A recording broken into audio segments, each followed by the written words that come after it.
Welcome to Land Academy. I'm Jack Butala. I'm Jill DeWitt. We show you how to buy real estate for half of what it's worth. And sell it on the internet really fast. We are Jack and Jill, and this is the Jack and Jill Show 2. With over 15,000 completed transactions, we're the experts at acquiring property. Of all kinds, not just land. For half price and flipping them for way more. All right, let's get this show started. Jack Butala with Jill DeWitt. Good day. Welcome to our show today. In this episode, Jill and I talk about what it takes to be a good investor. I picked this one. I know. Before we get into it, though, because I'm going to take a whole break on this show. Oh, are you? Before we get into it, though, let's take a question posted by one of our members on the landinvestors.com online community. It's free. Okay. Kevin asked, I'm preparing a deed to purchase a property. The assessor site has this legal description. PTE, 1/2, NA, or NW for Northwest, 1/4, 13-10-0. As you can see, it's in 3.66 acres. So the point is, on the assessor site, it's a really short, abbreviated description. Now, he says the vesting deed has this legal description. A part of the east half of the northwest quarter of Section 13, Township 10 North, Range 3, so it's all drawn out, east. And then it even goes on. It says, more particularly described as follows. I love these. This is so cool. I hope people are kind of processing this, okay?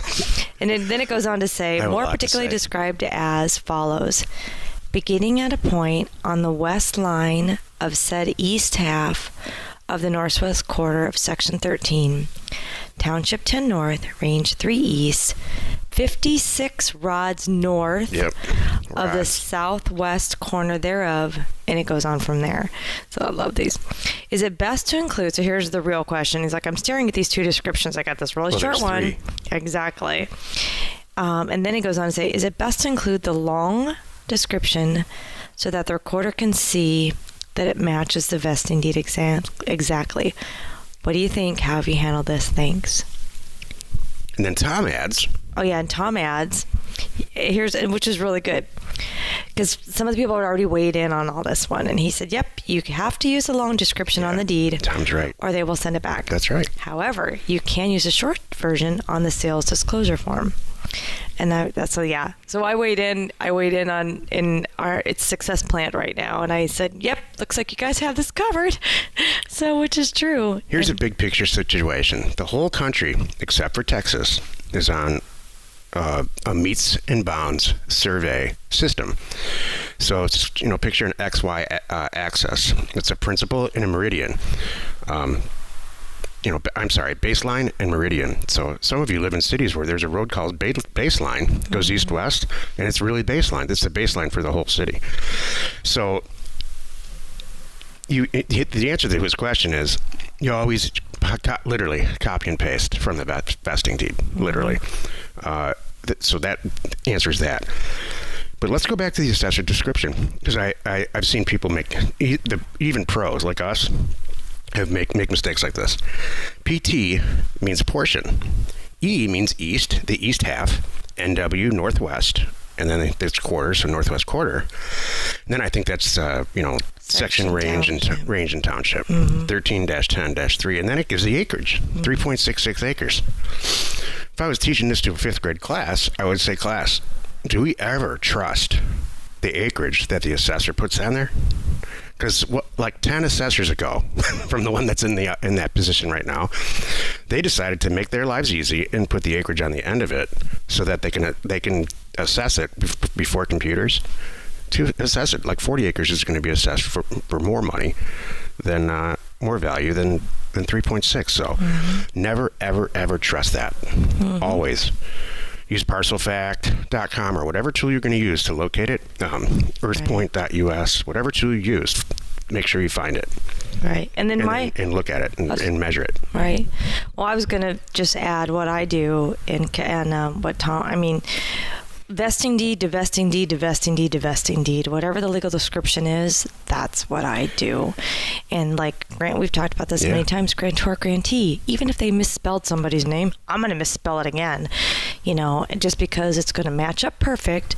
And then the next person, which is me buying it, I'm going to make sure my name's spelled right. And then it goes on from there. Right. So, yeah.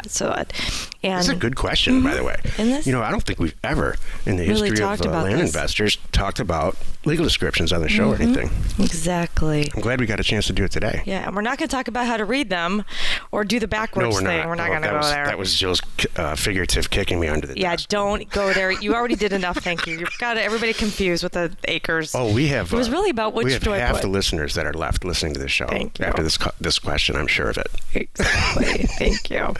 If you have a question or you want to be on the show, reach out to either one of us on landinvestors.com. Today's topic, what it takes to be a good investor. This is the meat of the show. Jill, take it away. You're so silly. This is meant to be a conversation, not a speech. So drinking coffee. I know. Well, this is not just about me. This is us. But I wanted to talk to you about this because this comes up often. I talk to people that they're in this world and they're trying to be better investors, or they want to get into investing and they really want to know what does it take. And I want to talk about not the financial situation and the personal, those things. It's kind of like, what do you have to do? Number one, like, have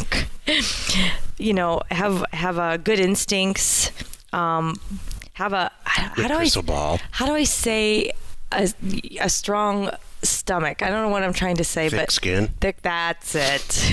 A good strong middle finger on both hands. No. No, it's nothing like that. No, so Jack, what do you think?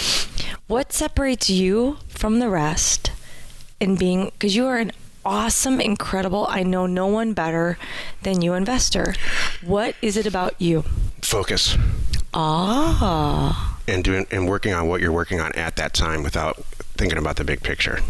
Interesting. I read an article, we didn't talk about this, you and I, full disclosure. Yeah. I read an article in Fast Company, this is maybe 4 years ago. It's obviously stuck with you and probably stuck with you forever.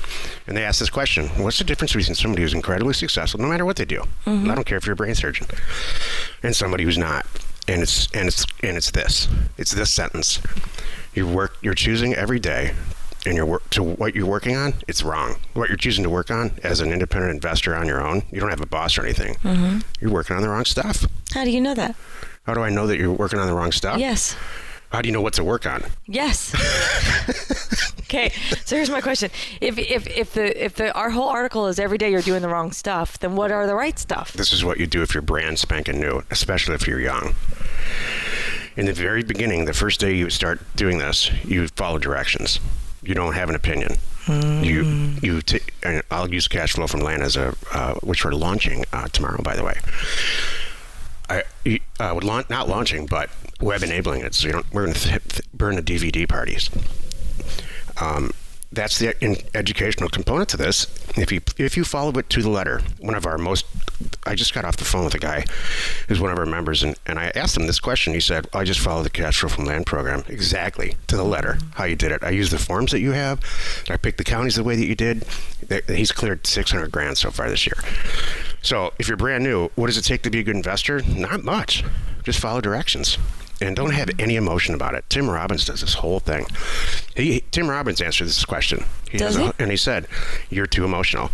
If you stop being emotional and behave like a computer in the very beginning for sure, and get a good source of an inspiration and education, that's what we have. Exactly. And follow it to the letter without getting creative for a while. Let's just say for the first 10 deals, like you say. Exactly. Then you can start getting creative. And you will kill it. Exactly. That's what it takes to be a good investor in land investing, I think. I think you're right. I think a lot of it is getting out of your own way. I tell people this often. Yeah, and just because it looks great to you or it doesn't look great to you, don't assume you know. You can't decide what each buyer is going to want or how, kind of thing. And yeah, you have to look at these as, you can't get hung up on one deal. I see, it's funny. that could be a whole nother show. What's a bad investor? Bad investors I see That's coming next week. I put it in there. getting hung up on one deal, and they're just just trying to make it work no matter what. They just see have something that's not there. and sometimes they I think they say, I've already got 4 hours into it, I'm not stopping. No, cut your losses. Yeah. Sometimes you just have to and move on. That's true with everything. If you have a virtual assistant or somebody who's working for you or a spouse, and it's just, you just cut it off if you need to. Don't drag it out 2 more weeks or 2 more months. Rip off the Band-Aid. If you have 3 kids and one's rogue, just get out of that. Yeah. Adoptions and just kidding. God, that's awful. I know. No. But so all kidding aside, I had a call, a consulting call with a guy who he said, "Look, I want to leave nothing to chance." This guy's a former accountant, public accounting. So was I. So we had a lot in common. And he said, "I want to leave nothing to chance. I want to knock it out of the park. I want to be a black level member within 12 months." He said, "What do I do?" So he paid for the call, right? So yeah, of course I'm going to tell him exactly what to do. And I told him, follow the program to the letter. I said, when you get to the point where you're going to choose a county, schedule a call with me, which is what we did then. That's what this call was. And I confirmed that the counties that he chose and the locations in the counties that he chose fit what I think are really good places to send offers. Number 2, go out and get the data, scrub it just like in the program. And when you're done with the data, call me, schedule another call. And I'll sit down, I'll review. It's called data review and deal review for a reason. I'll review the data with you and we'll price it together. All right, so that's number 2. Number 3, you're going to send it all out, and you're going to get a ton of phone calls back. Don't answer your own phone. Don't do that. Use Joe Live or Pat Live or whatever you're going to use, because you're just going to. That's a lot of discouragement. If there's a bunch of people calling and yelling you, what you want is those 2 or 3 or 4 deals that mailer is going to yield. And number 3, when the deals come in, call me. And we'll review them together. We'll look at them on a screen. We'll use Parcel Factor, whatever we're going to use to find them, see which ones have good access, which ones don't. And now we got the first 2 or 3 deals done, and just repeat.